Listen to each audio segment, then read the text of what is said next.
அன்பார்ந்த எங்களுடைய அஸ்வதி பரணி கிருத்திகை ஆகிய நட்சத்திரத்தில் பிறந்த மேஷராசி நேயர்களுக்கு 1.5 வருஷத்துக்கு இந்த ராகுகேது பயிற்சி இருக்கும்.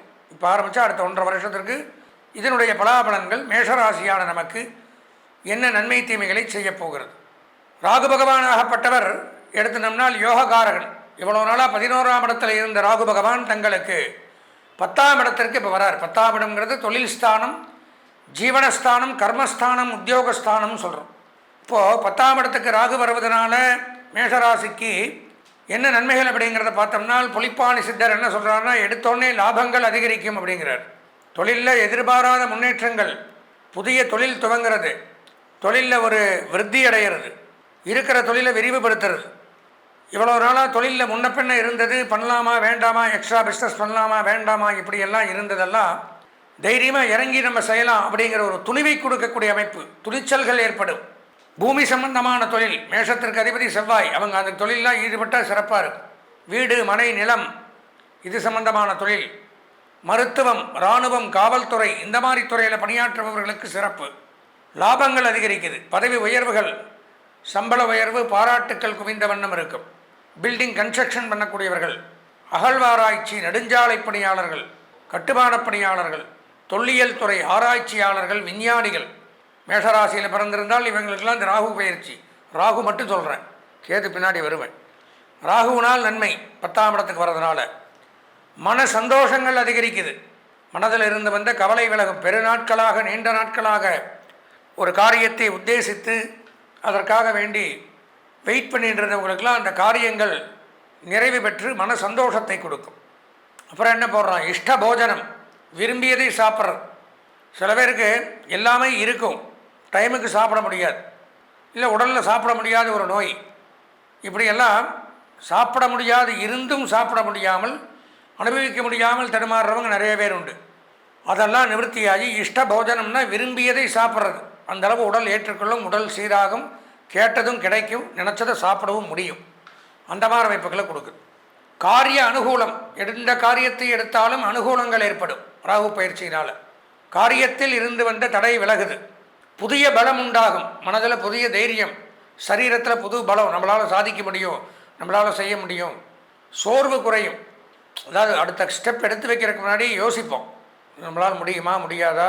இந்த கடந்த காலங்களில் பார்த்தோம்னா கால் போகும், ஆனால் பின்னாடி வந்துடும், வேண்டாம் அப்படின்னு. இப்போது நீங்கள் யோசிக்கவே மாட்டீங்க, 2 ஸ்டெப் போய் தான் யோசிப்பீங்க, பாதி காரியத்தை முடிச்சு அந்தளவு பலம் பிறக்கும் அப்படின்னு போடுறார். தைரியம் உண்டாகும். இடமாற்றம், தொழில் மாற்றம், வேலை மாற்றம் கண்டிப்பாக உண்டு. இருக்கிற இடத்த மாறணும். அதே மாதிரி தொழில் மாறுறது, வேறு புதிய தொழில், அதில் உயர்வு, வேலையில் இருந்தால் பதவி உயர்வு, சம்பள உயர்வு, உத்தியோக உயர்வு. ராகு திசை, ராகு புத்தியாக இருந்தால் பிரச்சனைகள், ஜாக்கிரதையாக இருக்கிறோம். அதுக்கு தான் சொந்த ஜாதகம் பார்க்கணும்னு சொல்கிறது. உங்களுக்கு தெரியாது என்ன திசை என்ன புத்தி நடக்குது. வியாபாரிகளுக்கு சில செலவுகள் அதிகரிக்கக்கூடிய அமைப்பும் ஏற்படும். சொந்த வியாபாரம் பண்ணக்கூடியவர்களுக்கு குறிப்பாக பார்த்தீங்கன்னா இந்த உணவு சம்பந்தமான தொழில், மளிகை பொருட்கள் வியாபாரம் பண்ணுறவங்கெல்லாம் கொஞ்சம் எச்சரிக்கையாக கவனமாக இருக்கும், இல்லாட்டி வீண் விரயங்களை சந்திக்கணும். கடன் வரக்கூடிய அமைப்பு, வந்துருமோங்கிற அச்சம் அப்படிங்கிறதும் ஏற்படுமா. கடன் வந்துருமா, கடன் பற்றுவோமோங்கிற பயம் அப்படிங்கிறத ஏற்படும்னு சொல்கிறார் ராகு பயிற்சியில் புலிப்பாணி சித்தர். சரி, அடுத்தது கேது பகவான் என்ன பண்ணுறாரு மேஷராசிக்கு. கேது பகவான் 4ஆம் இடத்துக்கு வரார். 4ஆம் இடத்துக்கு வருவது நன்மையை தராது, சுகம் போச்சு அப்படிங்கிறார் எடுத்தோடனே. கேது ராகு நல்லது பண்ணுறாரு. ராகுக்கு என்ன சொல்கிறாரு, எடுத்தோடனே லாபங்கிறார். கேதுக்கு என்ன சொல்கிறாரு, சுகம் போச்சு, இருக்கிற சுகம் சந்தோஷம் கேது கெடுக்கிறார். ராகு கொடுத்தால் கேது கெடுப்பான். அண்டை வீட்டு விரோதம், கண்டிப்பாக பக்கத்து வீட்டுக்காரங்க கூட சண்டை வந்தே தீரும் இந்த காலகட்டத்தில். அண்டை வீட்டு விரோதம், ஜாக்கிரதையாக இருக்கணும். ஹிருதய சம்பந்தமான நோய்கள் வர்றதுக்கு வாய்ப்புண்டு கேதுவினால். யாருக்கு, மேஷராசிக்காரர்களுக்கு.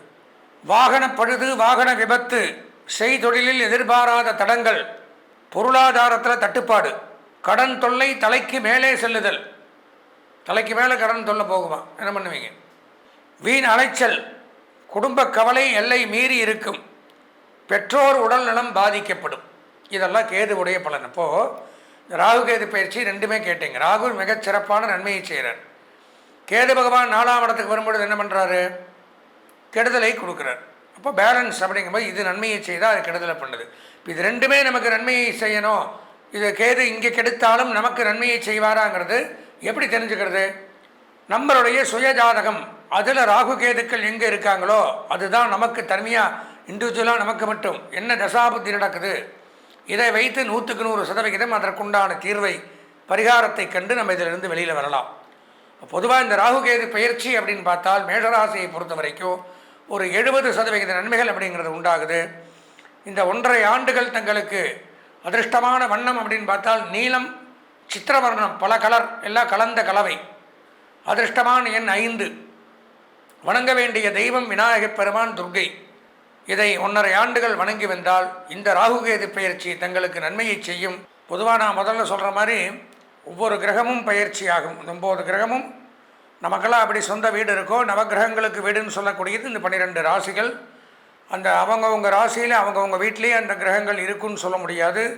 நாமெல்லாம் இப்படி அங்கேயும் இங்கேயும் போயின்னு வந்துட்டே அப்படி ரவுண்டிங்லேயே இருக்கிற மாதிரி நம்ம ஆயுள் வரைக்கும் அந்த கிரகங்களும் ஒரு ராசியை விட்டு மற்றொரு ராசிக்கு போவதற்கு பெயர் பயிற்சி. அதில் ஒவ்வொரு கிரகத்திற்கும் கால அளவுகள் அப்படிங்கிறது உண்டு. எல்லாருக்கும் தெரியும், ஒரு தடவை சொல்கிறேன். சூரியன் 1 மாதத்தில் ஒரு பயிற்சி, சந்திர பகவான் வெறும் 2.5 நாளில் பயிற்சி, செவ்வாய் புதன் சுக்கிரன் மினிமம் 1.5 மாதத்தில் பயிற்சி. அதிகப்படியாக இருக்கக்கூடியது சனி பகவான் 2.5 ஆண்டுகள். அதுக்கப்புறம் எடுத்துட்டா அதிகமாக இருக்கிறது இந்த ராகு கேது 1.5 வருஷம். அதுக்கப்புறம் குரு பகவான் 1 வருஷம். அப்போது இந்த 1.5 வருஷம் முடிஞ்சு ஒரு ராசியை விட்டு அடுத்த ராசிக்கு போகிறது அப்படிங்கிறது வழக்கம். ஆனால் இந்த ராகு கேது மட்டும் என்ன பண்ணுவாங்கன்னா அப்படியே ஆன்டி கிளாக் வைஸ் பின்னாடி பயிற்சி ஆவாங்க. 7ன்னா 8க்கு போக மாட்டாங்க, 7ன்னா 6க்கு வந்துடுவாங்க. அப்படியே ரிவேர்ஸில் வர்றது தான். அதனால தான் இந்த நவகிரகங்களை பிரதட்சணம் பண்ணி நமஸ்காரம் பண்ணும் பொழுது 7 பிரதட்சணங்கள் வளமாகவும் கடைசி 2 பிரதட்சணங்கள் வளம் இல்லாமல் அப்பிரதட்சிணம்னு சொல்லுவாங்க. ஆன்டி கிளாக் வைஸாக வரக்கூடியது இந்த ராகு கேதுகளுக்கு. அப்போ தான் அது அவங்களுக்கு பிரதட்சணத்தை குறிக்கும் அப்படின்னு. பொதுவாக இந்த ராகு கேது அப்படிங்கிறது முதல்ல நவகிரகத்திலேயே கிடையாது. பின்னாடி இந்த சிவபெருமான் பார்க்கடலை கிடைகிறாரு. எதுக்கு கிடைகிறார்? அதாவது மந்திரகிரி அப்படிங்கிற மலையை மற்ற மாதிரி திருப்பி கூர்மையாக வச்சுக்கிறார். ஆதிசேஷன் அப்படிங்கிற பாம்பை வந்து நாணல் மாதிரி வச்சு பார்க்கடலில் கடையும் பொழுது முதல்ல வரக்கூடியது அப்படிங்கிறது ஆலகால விஷம். அதுக்கு வந்து போட்டி போட்டுக்கிறாங்க. அமிர்தம் கிடைக்கும் அப்படிங்கிறதுக்காகத்தான் தேவர்களும் அசுரர்களும் காத்து கிடக்கிறாங்க. முதல்ல அதிலிருந்து வெளிப்படக்கூடியது பயங்கரமான கொடிய விஷயம் அப்படின்னு ஆலகால விஷம்னு பேர். அது வருது. அதனுடைய தாக்கம் தாங்காமலேயே பாதி பேர் மரணம் அடைஞ்சிடறாங்க. அதாவது அது வெளியில் வரும்பொழுது சாப்பிடவும்லாம் இல்லை, அது ஸ்ப்ரெட்டு. அதனுடைய ஸ்மெல் பண்ணோன்னே நிறைய பேர் இதாக பார்த்துட்டு சிவபெருமான் அதை அப்படியே விழுங்குறார். விழுங்கும் பொழுது அம்பாள் வந்து அப்படியே கழுத்தில் பிடிச்சி அதை உள்ளே போகாமல் நிறுத்திடுறதுனால தான் சிவபெருமானுக்கு நீலகண்டன் அப்படின்னு பேர். கண்டம்னா சமஸ்கிருதத்தில் கழுத்துக்கு பேர் கண்டம், நீலம்னா ப்ளூ கலர் எல்லாருக்குமே தெரியும். அதனால தான் அந்த விஷம் இருக்குது. பாம்பு கடிச்சிட்டா உடம்பு விஷமாயிடும் எல்லாத்துக்குமே. ஒரு பாய்சன் சாப்பிட்டா ப்ளூ கலர் ஆயிடுவோம். அப்போ அந்த சிவபெருமானுக்கு அது ஒரு அஸ்திரமாக ஆயுதமாக வச்சுருக்கார் அவர். அந்த கழுத்தில் இருந்து சிவபெருமான் சம்ஹாரம் பண்ணுறார். அதாவது அஷ்டவதம் 8 விதமான சம்ஹாரங்களை பண்ணுறார். அப்போ அந்த சம்ஹாரங்கள் பண்ணும் பொழுது பார்த்தீங்கன்னா எல்லாம் நம்மளை மாதிரி சண்டை போடுறது, துப்பாக்கி எடுத்து சுடுறது அந்த மாதிரிலாம் கிடையாது. பார்த்து ஸ்மைல் பண்ணால் போகிறோம். இந்த எதிரிகள் எப்பேற்பட்ட யாராக இருந்தாலும் சம்ஹாரம் ஆகிறதாக ஆகம சாஸ்திரங்கள்லாம் சொல்லுது. அப்போ இந்த ஆழகால விஷத்தை கக்கி சில அசுரர்களை மன்மத தகனம் அப்படின்னு சொல்லுவாங்க. மன்மதன் அப்படிங்கிறவன் தான் உலகத்திலே அழகான ஆம்பளை, நல்லா தெரிஞ்சுக்கணும். அவன் என்ன பண்ணுறான், ஒரு சமயம் பார்வதி தேவி மேலே பிரியம் கொண்டுடுறான். இதை வந்து சிவபெருமான் அம்பாள் தெரிவிக்கும் பொழுது அவனுக்கு மட்டும் காமதகன மூர்த்தின்னு பேர். 8 சம்ஹாரத்தில் அவனும் ஒன்று. திருக்குறுக்கை அப்படின்னு ஒரு ஊர் இருக்குது கும்பகோணத்துக்கிட்ட, அந்த இடத்துல நடந்திருக்கு காமதகன மூர்த்தி. இந்த மாதிரி 8 ஊர். பிரம்மா சிரஸ் எடுத்தது திருக்கண்டியூர், இந்த மாதிரி திரிபுர சம்ஹார மூர்த்தி திரிபுவனம்னு ஒரு ஊர், இந்த மாதிரி நிறையா உண்டு. அது எதுக்காக இதை சொல்ல வரேன்னா, இந்த ஆழகால விஷத்தை பயன்படுத்தி அதை சிரித்தோடனே அந்த தொண்டையில் இருக்கிற விஷமாகப்பட்டது ஸ்ப்ரெட் ஆகி பூரா அந்த ஆப்போசிட்டில் இருக்கக்கூடிய சத்ருக்களை சம்ஹாரம் பண்ணிடும். அப்போ அந்த டைமில் இந்த பார்க்கடலை கடையும் பொழுது தேவர்களோடு தேவர்களாக இந்த ராகுகேதுவும் அசுர குலத்தை சார்ந்தவர்கள் உட்கார்ந்துருக்காங்க. இதை வந்து சந்திர பகவான் கண்டுபிடிச்சிட்றார். கண்டுபிடிச்சி சிவபெருமான்கிட்ட சொல்லும் பொழுது, சரி இவனுக்கு வந்து தனியாக ஒரு உருவத்தை கொடுக்கணும், பார்த்தா தெரிகிற மாதிரி ஈஸியாக அடையாளம் எங்கே ஒழிஞ்சாலும் தெரிகிற மாதிரி அடையாளத்தை கொடுக்கணும் அப்படிங்கிற காரணத்தினால ராகு பகவானுக்கு பாம்பு சரீரமும் உடல் பாம்பு மாதிரி இருக்கும். ராகுவுக்கு நல்லா தெரிஞ்சுக்கணும். கேது பகவானுக்கு சிரசு பாம்பு மாதிரி இருக்கும். இந்த விஷத்தை இது பண்ணுறதுனால அவனுக்கு சர்ப்ப சரீரம், சர்ப்ப தேகம், சர்ப்ப சிரசு. கேதுக்கு பாம்பு தலையும் ராகுவுக்கு பாம்பு உடலையும் கொடுத்து நவகிரகத்தோடு நீங்கள் சேர்ந்து உட்கார்ந்ததுனால 8வது 9வது கிரகமாக ஆன்டி கிளாக் வைஸாக நீங்களும் இருங்க.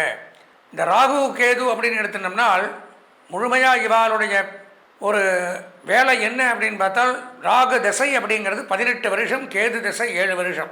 இவங்க 2 பேருமே நன்மைகளை செய்வார்களான்னு பார்த்தால் அதாவது 99% கெடுதல் தான், 1% நன்மை. ராகுவை போல் கொடுப்பார் இல்லை, கேதுவை போல் கெடுப்பார் இல்லைன்னு ஒரு வாக்கியம் உண்டு. ஏது திசை வந்தாலும் கேது திசை வரக்கூடாதுங்கிற வாக்கியம் உண்டு. ஒருத்தன் கேது திசை வந்துருச்சு, கேது புத்தி நடக்குது, கேது ஜாதகத்தில் சரியில்லைன்னா அவன் ரொம்ப எப்பேற்பட்ட ஆளாக இருந்தாலும் மரியாதை குறைவு, அவமானங்கள், அவன் பெரிய படிப்பாளியாக இருக்கட்டும், பெரிய பணக்காரனாக இருக்கட்டும், அப்படியே டவுன் ஆகி அந்த இடத்துல கீழே வந்துடுவோம்.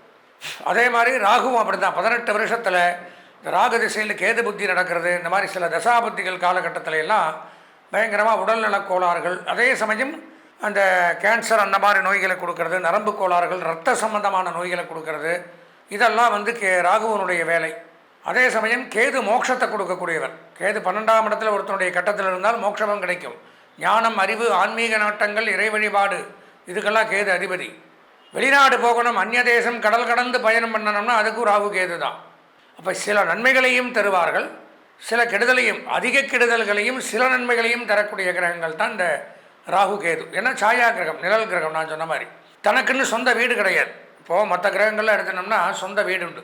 வீடுன்னா என்ன? ராசி தான் வீடு. சூரியனுக்கு சிம்ம ராசி சொந்த வீடு, சந்திரனுக்கு கடக ராசி சொந்த வீடு, செவ்வாய்க்கு மேஷம் விருச்சிகம் சொந்த வீடு, புதனுக்கு மிதுனம் கன்னி சொந்த வீடு, சுக்கிரனுக்கு ரிஷபம் துலாம் சொந்த வீடு, சனிக்கு மகரம் கும்பம். முடிஞ்சு போச்சு. சூரியன் சந்திரன் ஒரு வீடு, மீதி இருக்கிற 5 கிரகத்துக்கு 2 வீடு, 2 10, அது 1 11 12 சரியாக போச்சு. இப்போ ராகுகேதுகளுக்கு வீடுன்னா இப்போ பெயர்ச்சியாகி எந்த வீட்டுக்கு வராங்களோ, எந்த ராசிக்கு பெயர்ச்சியாகி வராங்களோ அது அவங்களுக்கு சொந்த வீடாக விளங்குது. அப்பேற்பட்ட அந்த ராகுகேது பெயர்ச்சி அப்படிங்கிறது 1.5 ஆண்டுகள் கழித்து வருகின்ற மங்களகரமான பராபவ வருஷம் ஐப்பசி மாதம் 27ஆம் நாள் 31/11/2026 வர நவம்பர் மாதம் 31ஆம் தேதி வெள்ளிக்கிழமை அன்னைக்கு சாயந்தரம் 5 மணிக்கு 14 நிமிடத்திற்கு ராகு பகவான் கும்பராசியிலிருந்து மகர ராசிக்கும், அப்படி பேக் சைட், கேது பகவான் சிம்ம ராசியிலிருந்து கடகராசிக்கும் பயிற்சியாகிறார். அப்போது அந்த 1.5 வருஷத்திற்கு ராகுக்கு மகரம்தான் வீடு, கேதுக்கு கடகம்தான் வீடு. அப்போ அங்கே இருக்கிற தரவாயில் மற்ற 12 ராசிகளுக்குமே என்னென்ன நன்மை தீமைகளை பொதுவாக ஒன்று எடுத்துக்கணும். ஜோதிட சாஸ்திர பிரகாரம் ராகு நன்மையை செய்தால் கேது கெடுதலை செய்வார், கேது நன்மையை செய்தால் ராகு கெடுதலை செய்வார். ஒன்று ஆப்போசிட், ஒன்று ப்ளஸ், அப்படி தான் இருக்கும். இப்போது இந்த 2026 பயிற்சி ஆச்சுன்னா மறுபடியும் 2028 தான் வரும். அப்பேற்பட்ட இந்த பயிற்சியின் மூலமாக என்னென்ன ராசிகள் எப்படி இருக்கணும், என்ன நன்மைகள் செய்யணும், இது போக ஏன் இதை சொல்கிறேன்னா, இந்த ராகு கேது பயிற்சியில் ஒன்று நல்லது, ஒன்று கெட்டது. கண்டிப்பாக இப்போ கெட்டது பண்ணுச்சுன்னா நல்லதை அடக்கிடும். எப்போவுமே கெட்டவனுக்கு தான் பலம் ஜாஸ்தி.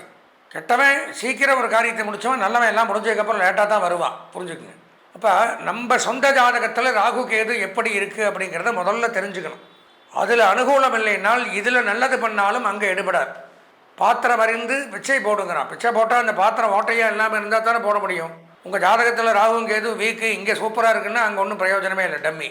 அப்போது இந்த ராகுகேது பெயர்ச்சி பொதுவான பலன்கள் 12 ராசிகளுக்கும் ஒரு புறம் இருந்தாலும் நம்மளுடைய சொந்த ஜாதகத்தில் இந்த ராகுகேது 1.5 வருஷத்துக்கு அனுகூலமாக இருக்கா, ராகு திசை நடக்குதா, கேது திசை நடக்குதா, கேது திசையில் ராகு புத்தி நடக்குதா, ராகு திசையில் கேது புத்தி நடக்குதா, இதெல்லாம் தெரியுமா?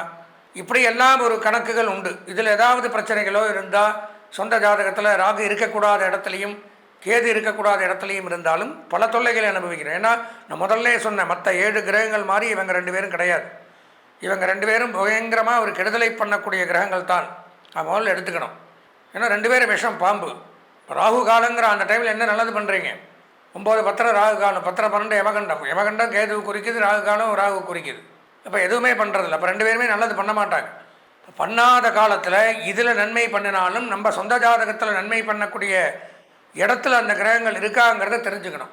அதற்கு நம்ம சொந்த ஜாதகத்தை கண்டிப்பாக இந்த பலரை கேட்டுட்டு ஒரு முறை சொந்த ஜாதகத்தை நீங்கள் பார்க்கணும்.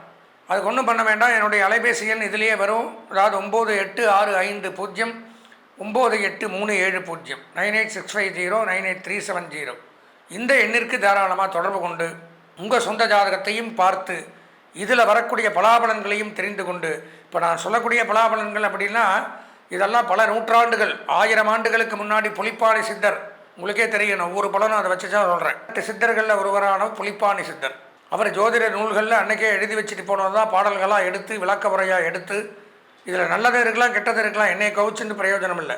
நன்மை வந்தால் நல்லது. நான் தான் சொல்லிட்டேன், ராகு நல்லது பண்ணால் கேது கெடுதல் பண்ணுவார், கேது நல்லது பண்ணால் ராகு கெட்டது தான். அப்போ அதுக்கு தான் நான் சொல்கிறது, சொந்த ஜாதகத்தை பார்த்தா அதில் 2 சூப்பராக இருந்ததுன்னா இதை பற்றி கவலைப்பட வேண்டாம். அதனால் இதனுடைய பலாபலங்கள் அப்படின்னு எடுத்துட்டால் 31/11/2026 அன்றைக்கி பயிற்சி ஆகிறாங்க. மேஷராசிக்கு ராகு 10ஆம் இடத்துக்கு வராரு, கேது 4ஆம் இடத்துக்கு வரார். ரிஷபராசிக்கு ராகு 9ஆம் இடத்திற்கும் கேது 3ஆம் இடத்திற்கும் வரார். மிதுன ராசிக்கு ராகு 8ஆம் இடத்திற்கு வரார், கேது 2ஆம் இடத்திற்கு வரார். கடகராசி அப்படின்னு எடுத்துட்டால் ராகு 7ஆம் இடம், கேது ஜென்மத்துக்கே வரார், ராசிக்கே வரார். ஏது வந்தாலும் கேது வரக்கூடாது, நல்லா தெரிஞ்சுக்கணும். சிம்ம ராசிக்கு ராகு 6ஆம் இடம், கேது 12ஆம் இடம். கன்னி ராசிக்கு ராகு 5ஆம் இடத்திற்கும் கேது 11ஆம் இடத்துக்கும் வராங்க. துலாம் ராசிக்கு ராகு 4ஆம் இடத்துக்கு வரார், கேது 10ஆம் இடத்துக்கு வரார். விருச்சிக ராசிக்கு ராகு 3ஆம் இடத்திற்கும் கேது 9ஆம் இடத்திற்கும் வரார். தனுசு ராசிக்கு ராகு 2ஆம் இடத்திற்கும் கேது 8ஆம் இடத்திற்கும் வரார். மகர ராசிக்கு ராகு ஜென்மத்திலும் கேது 7ஆம் இடத்துக்கும் வரார். விரிவான பலன்களை சொல்கிறேன், பொதுவாக இடத்தை மட்டும் சொல்கிறேன். கும்பராசிக்கு ராகு 12ஆம் இடத்திற்கும் கேது 6ஆம் இடத்திற்கும் வரார். மீனராசிக்கு ராகு 11ஆம் இடம் லாபஸ்தானத்திற்கும் கேது 5ஆம் இடம் பூர்வ புண்ணியஸ்தானத்திற்கும் வரார். இந்தந்த இடத்திற்கு வரும் பொழுது என்ன நன்மை தீமைகளை செய்ய போகிறார் அப்படிங்கிறது தான் இந்த பதிவில் நம்ம ஒவ்வொரு ராசி வாரியாக தனித்தனியாக பார்க்கிறோம். இதுவரை நாம் இந்த 2026ஆம் ஆண்டு பெயர்ச்சியான இந்த ராகுகேது பெயர்ச்சியினுடைய பலாபலன்களை விரிவாக கண்டோம். பொதுவாக எடுத்துனோம்னா நான் சொன்ன மாதிரி இந்த ராகுகேது பயிற்சி ஒரு கிரகங்கள் சில பேருக்கு நல்லது பண்ணது, ஒரு கிரகங்கள் சில பேருக்கு கெடுதல்களை பண்ணது. அதற்கு அதிதேவதைகள் உண்டு. அந்தந்த அதிதேவதைகளுடைய வழிபாடுகளையும் பூஜைகளையும் நாம் செய்து பரிகாரங்களையும் செய்து அதுக்கு என்ன பரிகாரம் பண்ணணும் அப்படின்னா நான் சொன்ன மாதிரி தான் சொந்த ஜாதகத்தையும் பார்த்து தசாபுத்தியை மெயினாக தெரிஞ்சுக்கணும் நம்ம. ஏன்னா அந்த ராகுகேது தசை நடக்காமல் இருக்கணும். அதுபோக ராகுகேதுங்கிறவங்க நல்ல இடங்களில் இருக்கணும். இப்படி எல்லாம் ஒரு நன்மை அப்படிங்கிறது நம்ம ஜாதகத்துக்குள்ளே. இப்போ நான் சொன்ன பலன்கள் அப்படிங்கிறது பொதுவாக இப்போ கடகராசின்னு எடுத்தனால் கடகராசியில் இந்த நீங்கள் பார்க்குற நீங்கள் ஒருவர் மட்டும் கிடையாது, பல கோடி பேர் உலகத்தில் இருக்கலாம். இதெல்லாம் அவங்க எல்லாருக்கும் ஷேராக இருக்குது. நமக்குன்னு ஒரு இண்டிவிஜுவல் ஜாதகம் இருக்குது. அதில் நன்மைகளை தரக்கூடிய இடத்துல இந்த ராகுகேதுக்கள் இருந்துட்டால் நம்ம பயப்பட வேண்டும். ஏன்னா இந்த ராகுகேதுங்கிறவங்க தான் பல விஷயங்களை வாழ்க்கையில் நிர்ணயம் பண்ணக்கூடிய கிரகங்கள். படிப்பு, உத்தியோகம், தொழில், திருமணம்.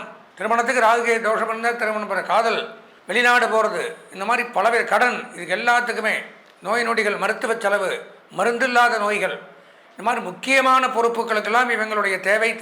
கெடுதல்களை தரக்கூடிய கிரகமாக இருந்தாலும் அவசியமான கிரகங்கள்.